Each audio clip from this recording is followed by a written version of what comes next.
was some new music, very relaxing. It's usually a I little bit know. more dramatic, but I liked I was Sweet jamming out there for a second. Perfect intro. I should have put some of your music on the intro instead. Welcome everyone. Thanks so much for joining us for this live Q&A with Xio Axelrod. We're so happy to have Xio here. Thanks for joining us. Thanks for having me. And let us know in the comments wherever you're coming in from. Laura and I are up in snowy Toronto, and Xio, is it snowy down in Philadelphia? No, it feels like spring a little bit today. It's like, drizzling a little bit and a little bit warm. It's weird in February. We had a faux spring, I think, like yesterday, and now winter is dramatically coming back. So I guess we're going to get cold because we always get your cold air. It always Potentially. drifts down to us. Yeah. Yeah, we got fresh snow yesterday, unfortunately. Wow. Yeah, we have lots coming in. But so let's get started. I'll read your bio if you'll indulge me for a second. So you are a USA Today bestselling author of contemporary fiction and romance. Growing up in the music industry, Xio began her recording career at a young age. Your award-winning novels have earned both critical acclaim and a passionate readership. The Lily series explores themes of love, loss, and self-discovery. And the Lilyverse extends beyond the books with merchandising, music, and art that the readers can enjoy. I always love whenever we get to meet up, kind of talking about your experience in the music industry and how you've sort of been able to pivot that into like what you're doing with the creative work in the book industry. So to start, like, could you maybe outline some of the experience that you've had in the music industry and how it's potentially influenced your writing style and storytelling? Yeah, sure. I mean, I grew up in the industry, like it said. My dad is a songwriter and a producer, and my cousins are performers. Actually, a lot of people in my family are performers, but they hit like a level of success that few musicians do. So watching them handle that as a little kid was interesting. I looked up to all of them, and I don't know if it was my dream to be like them, but I wanted to be successful in whatever it was. And my dad is a successful songwriter. The whole storytelling aspect of it always appealed to me. So I thought, I'll do poems and short stories and songs and things like that. And my own music didn't really evolve because he's in sort of like the R&B sphere. But I'm a rock girly. So my own style didn't really evolve until college. And, they all kind of looked at me like, what are you doing? This is so not what we thought. But I think it was a good sort of training ground for me to branch out on my own then. Because coming into publishing as a musician, I was like, I knew nothing about writing books or publishing books or anything. So I felt like I had to carve my own path again, find my own way through. And I brought a lot of my sort of guerrilla marketing tactics from being an indie musician into the indie author space. So it did help me there for sure. Yeah, I think there's like, I actually think you having that knowledge is a little bit of maybe not ahead, but it's an area of knowledge that some authors don't have. And whenever I think of like the music industry versus like the book industry, the trends seem to be, it's like the music industry, like, 5-10 years ahead of what's happening with books. If you think, for example, of like subscriptions and things like that, it's sort of like has become normalized with the music industry before it sort of becomes normalized with the book industry. So I find it fascinating. I love talking to you about that, like comparisons between the two, or like, was there something that you learned from that you brought to the book specifically, or was it just kind of bits of everything? I think it was a bit of everything. I think when I started, which was a little over 10 years ago, I actually thought at the time the publishing industry was a little bit ahead of what the music industry was doing in terms of indie. Because when I came in 2013, 2014, like indie publishing was it was booming. And everyone was sort of like, acclaimed. And I met so many authors who, like Tessa Bailey and Bella Andre, who were just like, killing it. And I was like, wow, this is really wild. Like indie authors are doing just as well as, traditionally published author. Whereas in the music space, if you were an indie artist, you weren't really getting that kind of, exposure. And then things sort of flipped, over time. But I do think that they both have a lot in common in terms of the struggles that they have with like diverse voices and things like that, and just sort of corporations trying to mold what the readers or what the listeners want, instead of listening to what artists and musicians and authors are saying and doing that are sort of outside of the box. I think publishing over the last couple of years with imprints like Bloom, who are digging back into indie authors' backlists and sort of bringing them into a new audience. I think that's something that we haven't seen the music industry do yet. So I wonder if, you'll see that sort of shift of them going, oh, we have these indie artists who have been doing this for years, and then we pick them up for one album, but they've have all this old music. I wonder if we're gonna like see some of that getting reshuffled or remixed or released. But I think they have a lot of similarities. A lot of similarities. And what was the transition like for you from that successful music career to writing romance novels? The most eye-opening thing, I was talking about this the other day, was in the music industry, you don't get a lot of peer support from just random other artists. Like you might get a collaboration between artists. You might get, like Doechii right now is having a moment, and so everyone is like lifting her up, which is amazing to see. But you don't see like an artist going, "Hey, my album is out, and if you like my album, you're gonna like this other person's album too." Like that just doesn't happen. But in books, with this community, it's amazing the support that you see from established authors with newer authors or even readers who are just looking for fresh voices. Like I didn't expect that at all. It was really eye-opening to me, and it's been a really lovely thing to experience over these years. That's a great point. And I think that's often kind of what I say is one of my favorite things about working in this industry, is that like there's a competitive nature for sure, but it is very collaborative. Like people are so open to sharing what has worked for them and how they, there's, it's so common to see people building each other up or hyping each other up. Yeah. It's so nice. It took some getting used to because I was like, do you have an ulterior? I was like I was very like, what's going on? But it was just so genuine. So yeah. Nice. And I forgot to say off the top, if you have any questions, please drop them into the chat throughout, and we'll pull those up and ask them. But so I wanted to ask, as you're when you moved into being kind of becoming an indie author, what were the challenges that you found there when you started publishing your work? Was there anything that you kind of remember that you had to overcome? I mean, it was a huge learning curve trying to figure out just how to get the book out there. You have to go into each platform and figure out what each platform needed and cover art and things like that. And I didn't have, money sitting in the bank to do any of this stuff. So I did my own covers and I did my own editing and I did my own proofing, which is like the thing that you tell new authors not to do. You want them to work with an editor. You want them to work with, but for me, I was like so used to doing everything on my own as a musician. I was building my website, I was creating my merch, I was doing all of that. And so I was like, well, I guess I'll just do that here too. But I think the hardest part for me was reaching out to other people, eventually going like, hey, can you take a look at this? Or, hey, I need help doing this thing. So that was the big part for me. And then also just learning the space. I spent about a year, I think, after I realized that this was something I might do. I thought it was going to be a side gig for one, but it was like, okay, I need to figure out this business because again, I knew nothing about publishing. I had no intentions of publishing a book. So I spent about a year watching other authors, indie authors, do what they did. All of their cross promotion, all of their marketing, all of their, the way they interacted with readers, the events that they would do. And so, yeah, it's a huge learning curve to sort of just jump in there.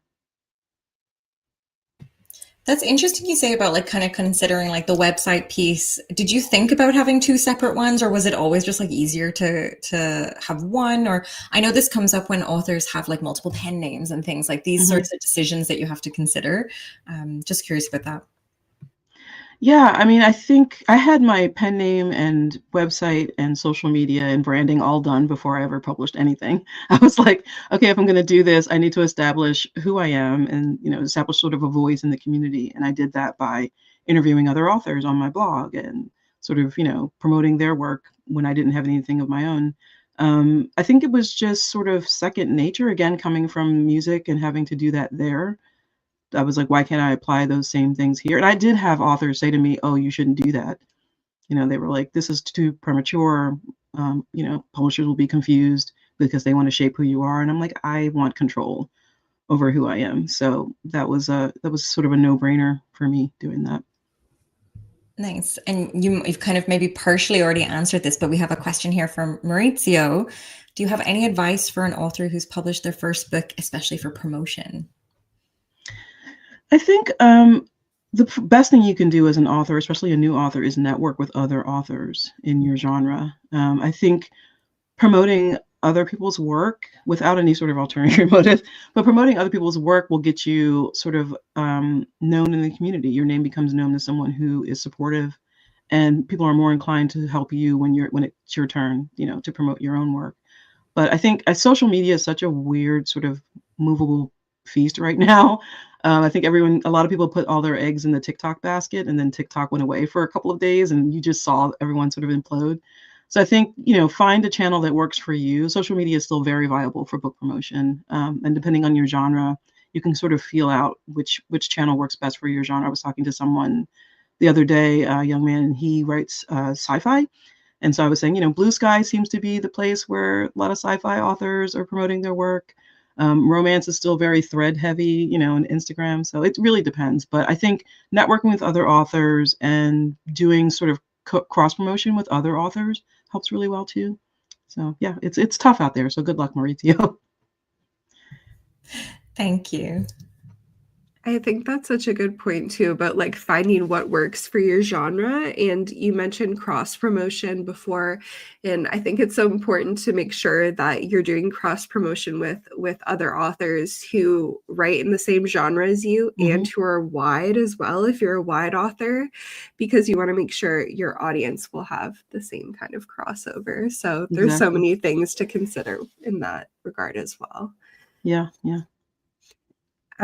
You're now a hybrid author. Can you kind of explain what that means to you and how you balance your traditional publishing with your indie projects? Yeah, sure. I keep forgetting the total. I think it was 8 books I wrote as an indie before I signed a traditional deal. And then that was because I wanted to reach a wider audience. I felt like because I don't do a lot of marketing with ads, my money went into doing events.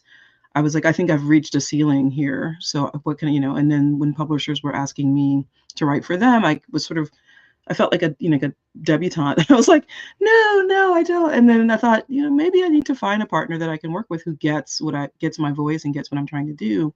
And so Source Books approached me and I said, well, I have this series, this all-female rock band, and I want to do all of this stuff.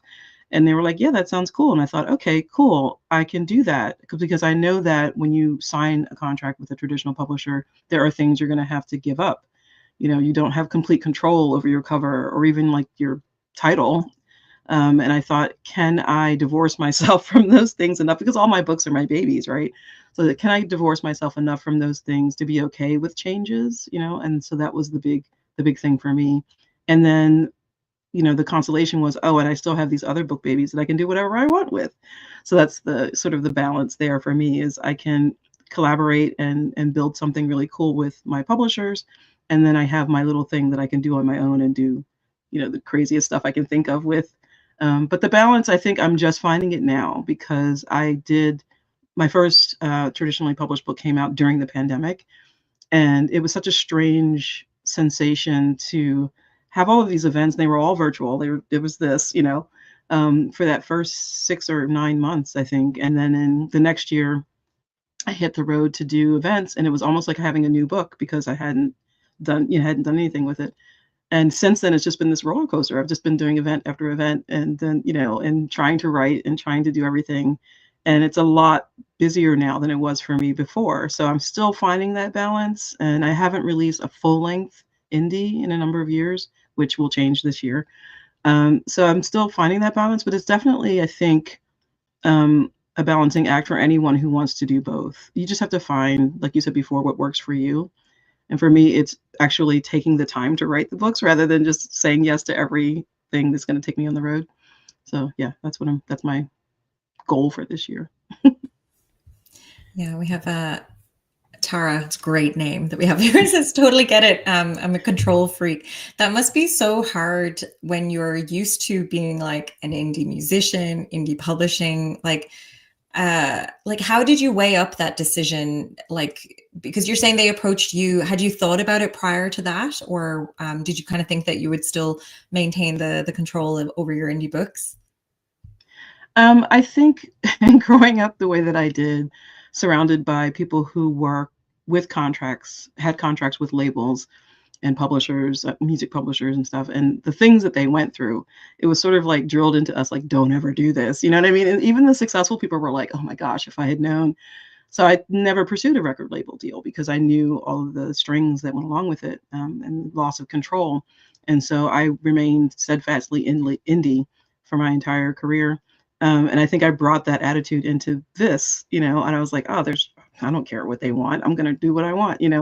But again, like I said before, it was when I hit that wall of I can't get onto bookshelves the way that I want to, and I can't get into this store or that store. And it was like, you know, I had established a voice, I think, enough at the time that a few publishers were like, we kind of like what you're doing out there. You're doing some really interesting things, and we'd love to work with you. And at that point, I was like, okay, if I can get them to a place where I can still do what I want on the side, or in my own lane, and still work with them, then cool. And luckily, they said, let's go. So, it was a good position to be in. I feel really fortunate to have been in that position. For sure. And it's sort of a bit of a win-win if they're promoting your books, if you're promoting your indie books. They're all, your readers aren't really, I kind of think about it as they're like publishing agnostic. Readers don't really know where the books are coming from. They're just following you as an author. Maybe this is kind of changing now as there's like more of an awareness of people like choosing to support indie authors. Which is really great to see. Yeah, I get a lot of readers who think that The Girl with Stars in Her Eyes was my first book. Just because it was everywhere, and they think that The Lilies is my only series. And I go, well, yeah, that's book 9 or 10 or whatever it was, and they're shocked. And so, and I think also a couple of my books are not in print anymore, which, I have to go back into my backlist and figure out how I can reintroduce those works to new readers. But yeah, it's always interesting doing an event. And I have all of my books on the table, for display and sale and everything. And they go, what's all this? Is this a Lily's book? Is that a Lily's book? And I'm like, well, I know I have other things too, So it's fun. It's fun. I get to play around and rediscover my own work from, 5 years ago or whatever. It's an amazing answer to have for readers, because it's often they're waiting for the next one, and you're like, well, you can read these other 8 or 9 books that we have. Yeah. So I wanted to talk a little bit about craft, if we could, for a while. I'm just wondering if you can like walk us through your writing process. Do you have any like rituals or routines that help you stay focused and inspired? Yeah, I mean, I'm the world's biggest pantser. I don't plot. But someone did point out the other day, because of my process, that I am more of a hybrid, because what I do is there's a lot of daydreaming involved. I call it Xio Vision. It's like a streaming channel that runs in my head. And I can, because all my characters live with me all the time, like they're always chattering, and it depends on whose voice is loudest. That's where I go. But the scene will replay over and over in my head, and I'll keep rewinding it. And then once it's sort of like set, then I can sit down and write, because then I know what's going to happen. I know where it's going. I need to discover it the same way that my characters do. But I think I don't have like a typical writing day. Like I know authors who get up at 4 a.m. and they write until 6 and then they do whatever. I think I have days where I know that all I'm going to do today is marketing. All I'm going to do today is create content. And then I have days where I'm like, I really need to get this story out, or it's, my brain's going to explode. And then there are days where I just want to just listen to some music. I'm always trying to ingest more creativity, from other people. So I'm like listening to music or watching a show or watching a film or reading someone else's book. I'm always consuming content. I just, that's always been me even before I was writing. So I think if I'm on deadline, it's different. I have days where I'm like, okay, today I need to knock out some words, and I just turn off the phone, shut everything off, put on my writing playlist, which is all like, film scores and classical music and things like that. And I just knock out as many words as I can. And there are days when that doesn't work, and I just have to, turn to pieces that inspire me. And it could be a scene from a movie or a song or whatever.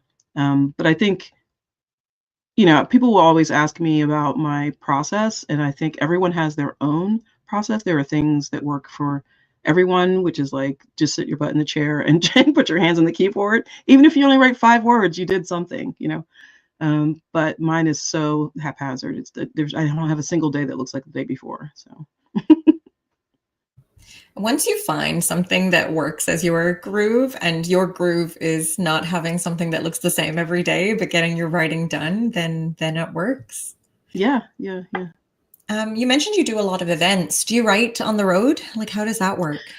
No, I've tried, and I know authors who do events, and they'll get up early in the morning in the hotel room and just sit there and knock out 3,000 words. I don't know how they do it, because once I'm at an event, my brain switches over to event mode, and I'm just like, okay, I'm going to meet this many people today. I need to make sure I have that. Do I have enough stickers for the table? Like, all that kind of stuff is all running through my head, so I cannot do anything that has to do with a story. I think I didn't realize what my process was or what I needed to write until the pandemic happened, because I am at home. My husband was working at home for those 2 years, and he took over my office here.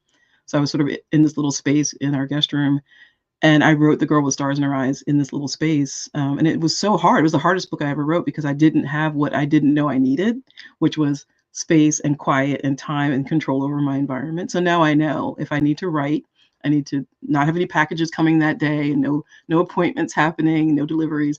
I can just, take a chunk of time and write, and I'll be good. Just sort of sink into the story, so to speak.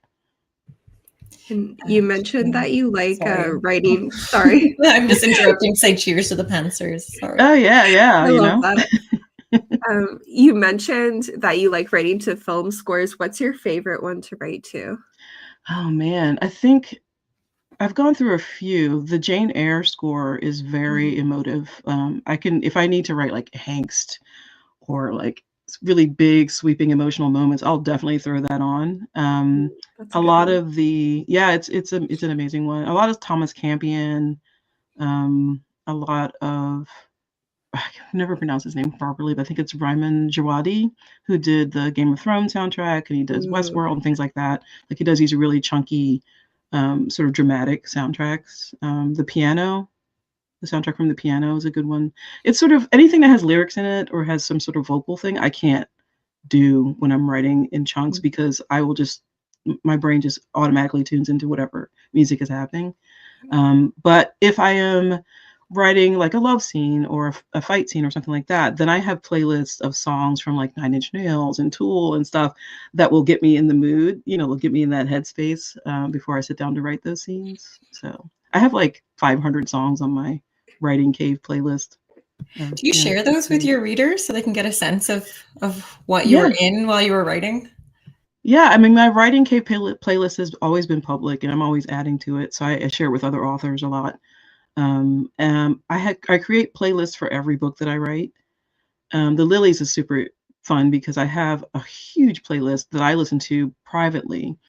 And then for each book, I will curate that down to like 20 songs or so. That'll be like the quote unquote soundtrack for the book, which is fun because I get to put the actual Lily songs in there that I've recorded for them and sort of slip them in there and see if anybody notices.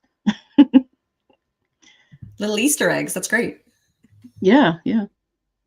We have a question from Richard Murray in the audience.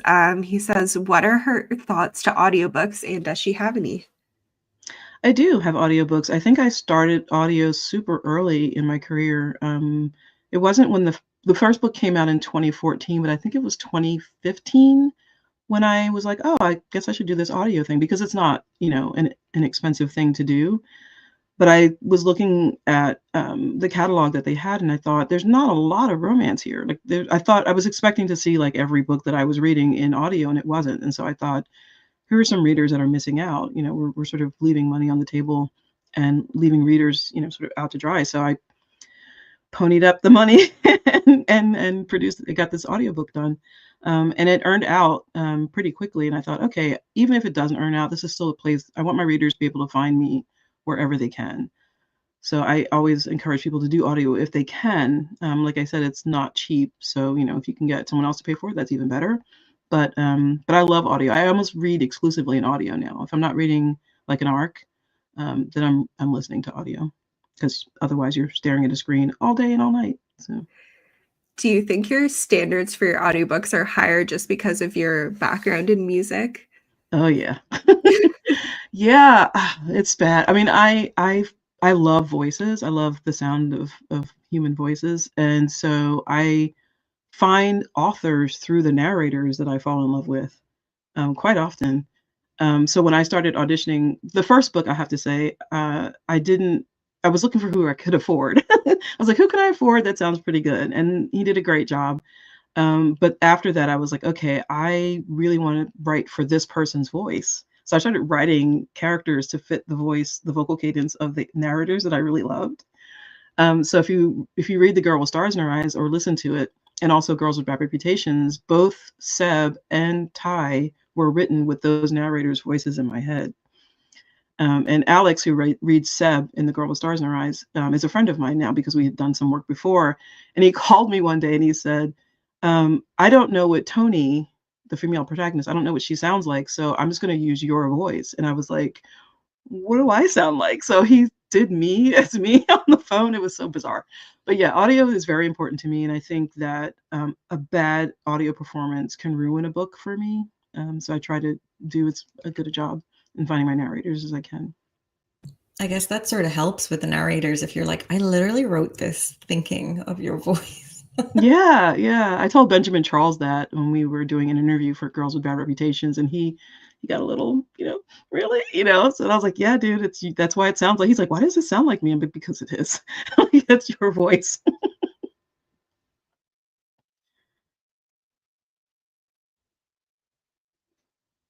Sorry, I lost my spot for a second.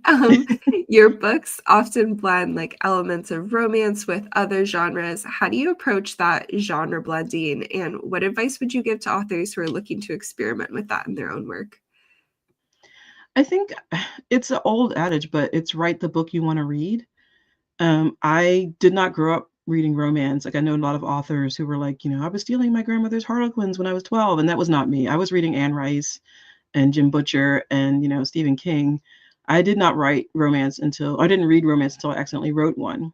So I think all of the things that I love about storytelling, which includes a little bit of mystery and a little bit of drama and soap opera, ends up in my books. Sometimes I have to rein myself in when the drama gets a little bit too high. Like in Girls with Bad Reputations, there's a scene that's a little bit over the top. And my editor was like, are you sure? I was like, look, they're musicians. Musicians act a little wild. It's fine in this book. And she, luckily agreed with me. But I think it's just, I like throwing things in a blender and seeing what comes out. Being a romance author, and I think I've always loved romance. I just didn't know it because I always gravitated towards whatever love story was happening in whatever I was consuming. But I think throwing all the tropes in the blender that I love and throwing all the things that I love about storytelling in a blender and seeing what comes out is where I'm happiest as an author and as a reader too. I tend to gravitate towards those books that do that as well. So. Tara also accidentally wrote a romance. See, it happens. And people are like, how do you accidentally? I'm like, I don't know. It took 9 months and 200,000 words on my blog, just couple chapters a week. And I wasn't, again, writing a book to publish. It was just me writing for fun. And it just sort of happened. You mentioned tropes, and now I have to ask what your favorite tropes are to write and to read. I absolutely love enemies to lovers, or I guess rivals to lovers in some cases. But I don't approach my books with tropes in mind. I'm not like, okay, today I'm going to write, friends to lovers or whatever. It's sort of like I fall in love with usually one of the characters, and then learn everything I can about my character, and then figure out who their love interest could be, like who would support them the most, what they would do, what kind of person they would be. I think after I finished The Girl with Stars in Her Eyes, and my publicist was asking me about tropes, and I thought, okay, I have to figure out what they are, and it ended up being childhood friends to enemies to friends to lovers, second chance romance with forced proximity in the workplace or something. It was like, how many tropes can we throw in here, But it worked, it worked. But yeah, I do love enemies to lovers. Tropes are having such a moment. I think that's great. Great to see that popping up. Tropes and microtropes. Microtropes are having a big moment too, which I think, I used to write Buffy fan fiction, and microtropes were like the lifeblood of fan fiction. I feel like they're seeping into Romancelandia now, which is cool. What's your favorite microtrope? Oh man, I think I've written a couple of He Wears Glasses. I'm writing one now, which I didn't realize until someone mentioned it, which is He Falls First, which is a fun one. That is a good one. I love that you wrote Buffy fan fiction, and I know Vanessa, who's moderating, is somewhere freaking out. Yeah, see? Yeah, I did an event in Atlanta last weekend, and it was a fanfic panel. I was with Julie Soto and Allie Hazelwood and some others, and we were talking about all of our fic. And somebody walked up to me at the end and said, I know you're fan fiction because I run the Buffy archive, Elysium Fields, and your fic is still there. And I was like, oh my gosh, like that's still out there. but it's cool. I mean, I'm glad it lives on, especially since the show is now coming back apparently, or being rebooted or something. Right, I did see that. Yeah. Oh. Someone said a man in glasses, the right ones, is very sexy. Right? Yeah. Very true, Classy. Very true. Also, Mrs. comment from KL says that she listens to similar music, I think, while writing, no lyrics, movie trailer style. I know Vanessa is a big fan of, on our team, of, what am I trying to say? Movie game soundtracks as well, which can be helpful for people to write toward too. Yeah, for sure. So we talked a little bit about kind of marketing, and because you're merging kind of music and writing, even in your books and the stories, like with the Lilies being a band. Can you talk a little bit about kind of the marketing around this? Did you build this with your publisher? Did you sort of already know what you wanted to do? I knew what I wanted to do, because initially the Lilies was one book in my head before the publisher thing happened. It was just one book about Lily. I'd seen a photo of Taylor Momsen sitting on stage somewhere, and I was like, wow, that's a story. So Lily popped up first, but when they approached me about writing a series, I thought, well, I could write all four girls, and I could do, I was really into this TV show called Skam, SKAM. It was a Norwegian sort of teen show or whatever, but it was so good. And the way that they marketed the show with these, like, it was very addictive. They had like social media accounts you could follow. They had clips that dropped anytime during the week and all kinds of like messages between the characters. And I thought you really wanted to know what was happening at all times with these people. Like, they felt really real. And so I thought, I can't really do that with a book, but I could create a world around the band that would make it feel real to readers. So they have their own social media, they have their own website. The club they play in has its own website. They have their own merch, and now they have their own music. And so when people discover the book and they fall in love with the band, I go, well, now you can go explore their world. I call it the Lilyverse. You can go explore the Lilyverse, and you can wear their t-shirt, and you can listen to their music and follow them on socials. So it's a lot of fun. I think I love fandom, and I wanted to create a fandom for my readers. Is basically all it was, really. I wanted to play in my universe and have other people play in it with me. How do you manage that, like multiple socials and like multiple websites and things? Is it you doing it personally? Yeah. Wow. Yeah. I don't sleep.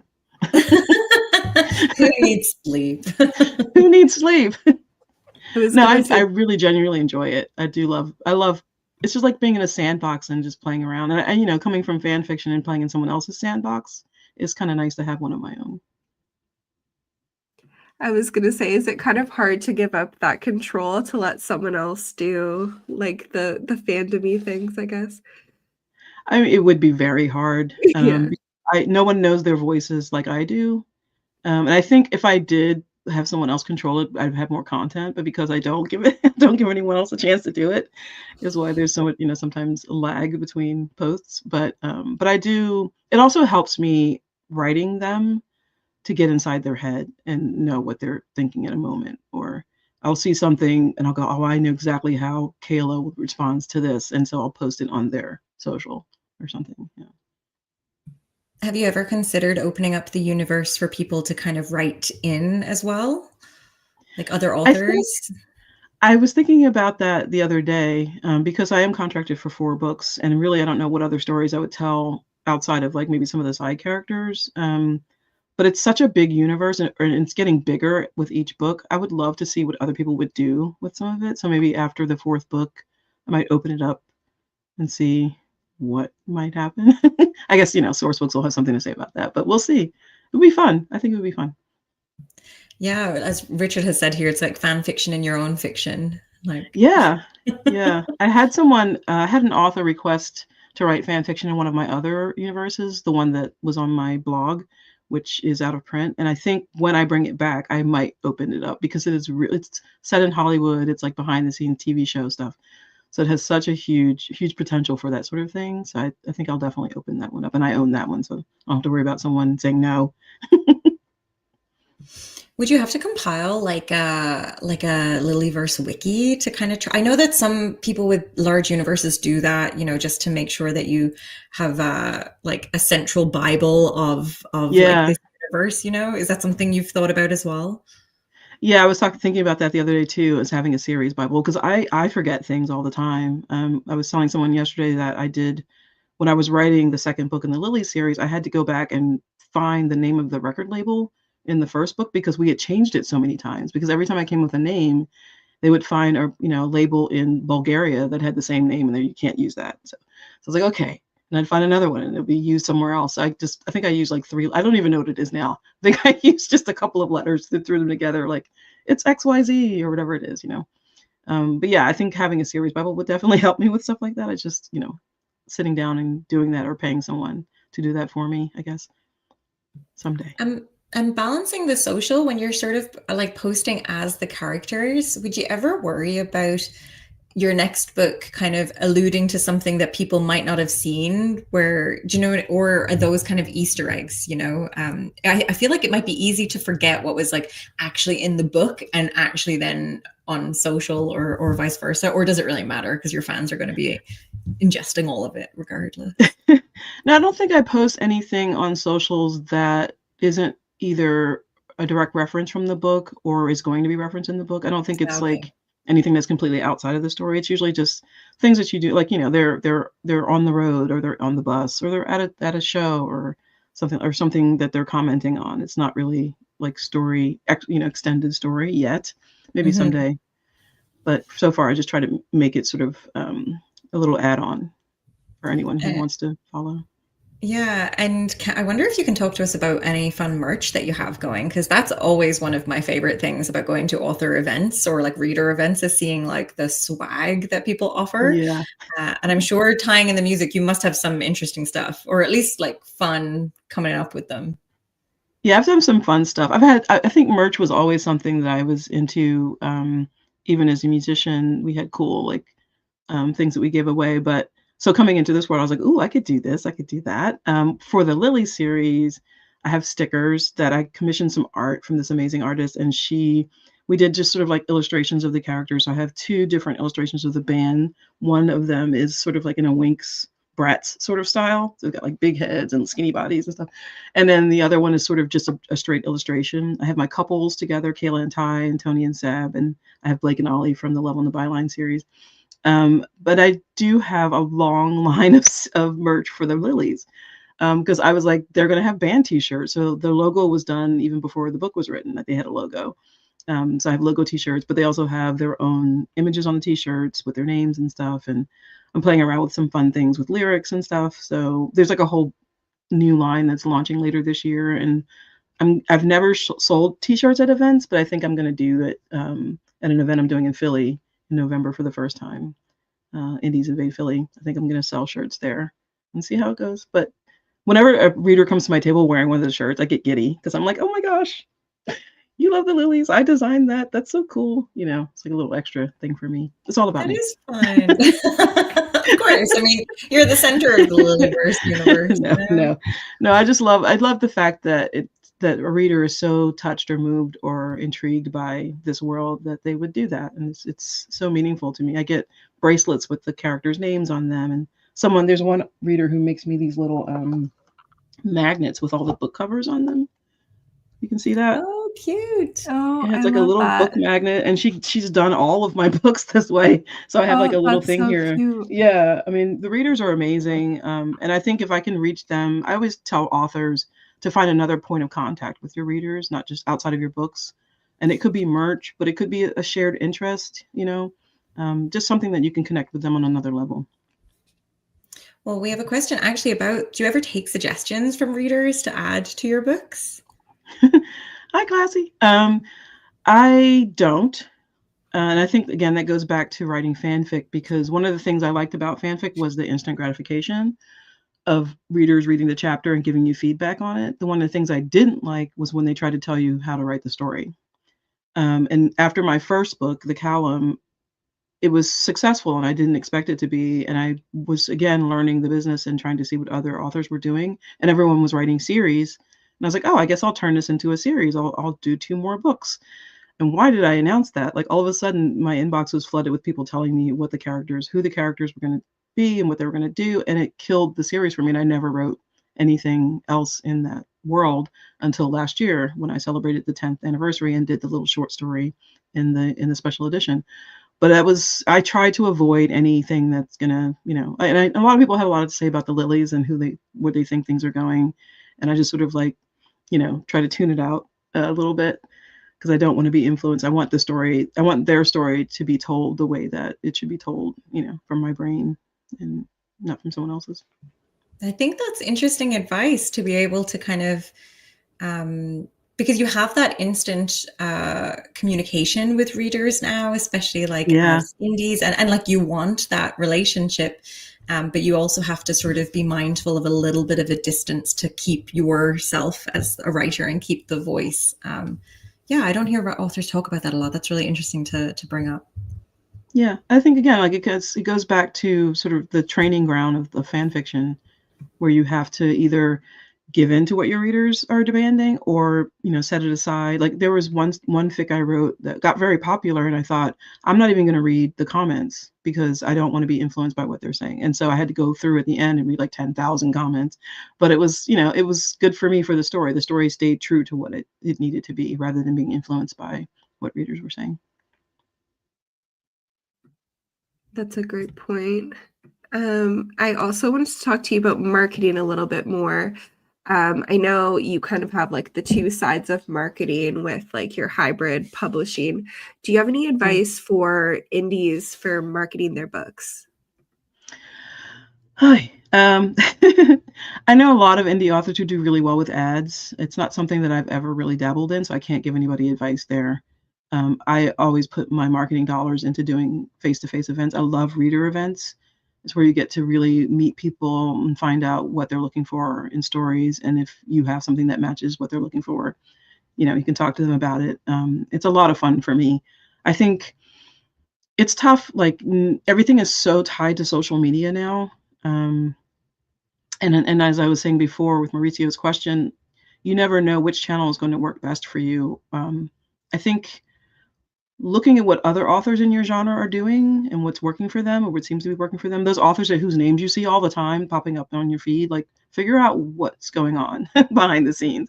And sometimes, especially in romance, authors are not averse to you reaching out to them and going, hey, I'm new to this. Do you have any bits of advice for me? As long as you're polite and respectful, I think a lot of authors are happy to share information. There are a lot of groups still on Facebook where people share numbers, even when they feel comfortable to share numbers. So there's information out there. I belong to the Authors Guild as well, which has forums for authors of all genres where they share information and chat and stuff. So, but marketing is tough, especially right now. Things, the algorithms like to suppress things that aren't paid for, on social. So you have to be sort of savvy when it comes to that. Those ever-changing algorithms. Yeah. I guess that's why authors rely so much on newsletters still as well. Do you focus on this? I do now. It's something that I've every once in a while I'm like, okay, I'm really going to buckle down and do my newsletter. And then it's such a chore for me to put together a newsletter. I think that just goes back to me feeling confined to this thing where I have to like relay information in this sort of boring way. And I know authors who do really, really well with their newsletters, and make them really fun. Whenever I sit down to do one, it just all comes out sounding like corporate speak. So I just turned it over to my publicist and her team a couple of months ago because I was like, I hadn't sent one, I think, in a month. And she's like, what are you doing? Like, people want to hear from you. So I luckily, I took the chance and turned it over to them, and it's been doing great. So it's growing. But yeah, newsletter, especially when TikTok and things like that will disappear. You have no control over that, and your newsletter you own. So it's definitely something that you want to invest in. And if you're a new author and you're just starting out, get started early. Don't do what I did. Do the Lilies have a newsletter? Maybe that's easier for you to write. I know, it's something I thought about doing because I have their website set up. It's always like, hey, you should send out a newsletter. And I'm like, man, that would be a whole nother thing. So maybe I'll start one. Yeah. And I guess maybe you want to have it broader and not just the Lilies, put it about yourself a little bit. Yeah, it's weird. Like I try to make the Lilies as independent an entity as possible. And I did a little too good of a job of that a couple of years ago when I set up their page on Facebook. They have their own page on Facebook. And, when you're a business or whatever, they ask you for an address. And so there's an area of Philadelphia where there's a bunch of indie clubs and stuff. And so I dropped a pin in this parking lot or something. And it was like, here's where this club that they play in, the Electric Unicorn, here's where it is. And I got a DM from a reader who was like, oh my gosh, I didn't know this was a real place. I'm going to go there and have a drink. And I was like, please don't go to the empty, dark parking lot. Please. So yeah, I have to watch myself sometimes. So the newsletter, I'd have to be, careful to make sure that people knew that this was a, fictitious entity and not a real band. But the temptation is to make it really real. Yeah. Yeah. I mean, I love that people really go into the details of things you wouldn't even think of as something that could potentially be an issue. And you're like, no, please don't go there. Yeah. I'm waiting because we have sheet music in the back of the first book. I don't know if it's in the second book, but it's definitely in the first book. And I'm waiting for people to start recording their versions of the song to see what it sounds like to them. That would be cool. You get your little TikTok mashups as well. Yeah, maybe I'll run a contest or something. Do your best cover of this Lily song or something. I would love that. Yeah, that sounds so fun. Yeah. You mentioned the 10th anniversary of your book, The Callum, and I wanted to talk to you a little bit about this, kind of looking back at the last decade. Is there one piece of advice that you wish you would have received when you started your own writing career? I think the biggest thing I've always struggled with is imposter syndrome. And I still do. I think a lot of authors that I know do, especially when things are really going well for other people and you see their success stories and they're posting their publishing deals and they're posting their movie rights deals or whatever. And you kind of go, well, I don't have that and I didn't get that. And so I'm a failure, but you wrote a book. You know how hard it is to write a book, finish a book, publish a book, and have someone else read it who isn't your mom or grandmom. It's really, that's an accomplishment. And I think the thing I wish I had learned early on was to celebrate those wins.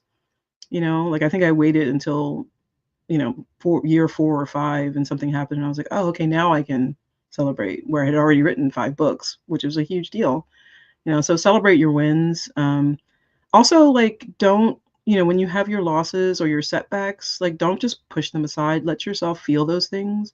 Give yourself a certain amount of time to feel those things and work through those emotions and then get back to work. Because if you just sort of shove it down, it can come back in the ugliest of ways, So I think just working healthy, being healthy emotionally and working through that and going, okay, that was not what I wanted to happen, but let me get back up on this horse and go, I think those 2 things are something that I wish I had learned early. Celebrating your wins is so important, especially when you're getting started. I think it ties in well to, kind of making a plan for yourself about what you want to do when you're getting started. I think it's good to have little milestones, but to really celebrate them. And it could just be my book's available on all platforms. I celebrate this today. I've sold my first book in Sweden. amazing, you Yeah, know, like this, yeah, yeah. like celebrating little things like that. I've told Laura this before, but I keep what I call a brag doc. This piece of advice my friend gave me years ago, where it's just an Excel where it's like, if something's worth a win, I just add it to my little brag doc. And then you look at Hmm. like, 6 months or a year from now, you're like, oh, right, I did accomplish all of these things, Yeah, yeah. because it's And easy it's to really forget great to have. them. Mhm. It is. That's why it's great to have authors or, people who understand you around you. One of the biggest pieces of advice I can give any author is to have other author friends, because they will prop you up when you need to be propped up. They will celebrate you when you need to be celebrated. And if they don't, then those are not your friends.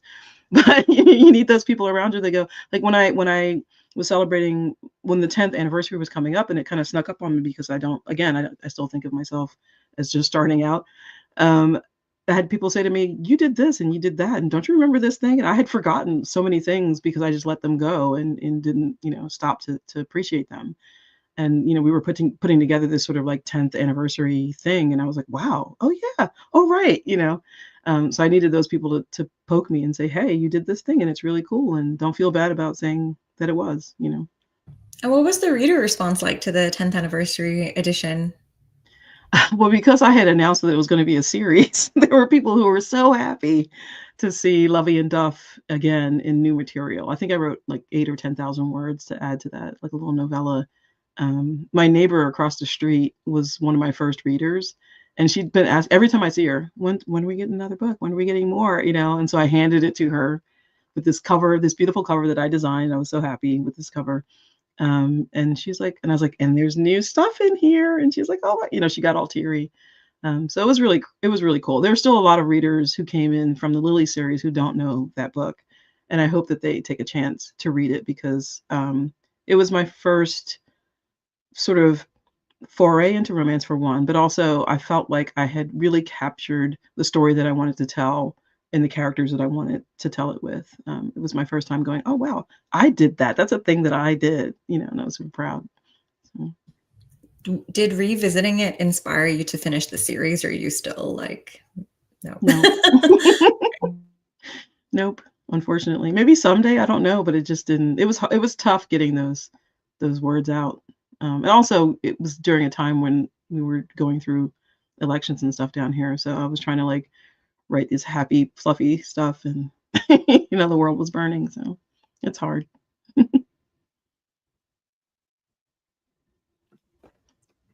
And what can we expect from you in the future? Are there any upcoming projects or themes that you're excited to explore in your writing? Yeah, absolutely. I'm actually on double deadline now for number 3 in the Lily series. I'm writing Tiff's story, the bass player, and she's dealing with some really heavy stuff, so I'm taking my time with that because I don't want to get anything wrong there. But I'm also writing the follow-up to Love on the Byline, which is my other series with Blue Box Press, the Plays and Players series. And that one comes out later this year, and that's the He Falls First. So that's like sort of my fun palette cleanser a little bit for that one because it's not quite as heavy. Still deals with some cool stuff, but yeah, it'll be interesting to continue the story of those two friends, Bran and Ollie, and then Ollie's girlfriend Blake, because they're sort of like there's like a bromance plus one going on there, which is really cool to write. And you have a lot of events. Do you have any that you want to mention that you'll be at, if you can remember? But Yeah, there's a bunch coming up. I think my first is a Polycon in DC in April. I'm going to be at a couple of book festivals. I'll be at the Bucks County Book Festival later this year. I'm doing Romance Con this year, Indies Invade Philly. I should know all these things, but yeah, I'll be quite a few places, and everybody can find it all on my website. So, if you're really curious, but I am going to be traveling, not quite as much as last year, but I'll still be out there this year. Oh, and that I'm going to still sounds London. like That's a fun so one. much. Oh, cool. Yeah, I'm doing London and Vancouver, my first international signings this year. So, yeah. Nice. To be an inspiration for Lily's Take London tour. Right? I mean, they're starting their first world tour opening for another band in book 3. Oh, So we'll be fun. doing some research while I'm there. But yeah. Nice. And like, how do you balance these deadlines with all of these events? You're just going to have to get well prepped ahead.